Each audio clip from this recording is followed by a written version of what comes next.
Boss, kombo basi yaze. Basi depuis asubuhi na shetu tuko na ichunga hapa hivi yafika kama ibyo bintamya kombo basi. Omuntu agira mutaye mki. Ze bana banyabugo bantama. Ariko reka nkubaze. Uje none hangaha none utangiye kwijujuta. Ngo abanyabugo bose ngo nta gahunda ibintu byaho bigira.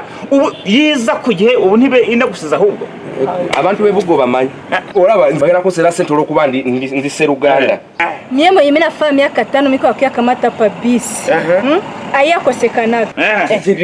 Wa mugabo vuguti je mvise ikibazo na bisi yacerewe cyangwa mvise ikibazo n'abanyabugo. Ntasoni. Mukwano gwange mulwadde ali mu nkambiwa y'empunzi. Nina ne dagali lino lirinde esanganziro kakati bo basi yawe erudde wo kujja katize mwagala nkoleki. Mugabo. Gatebo.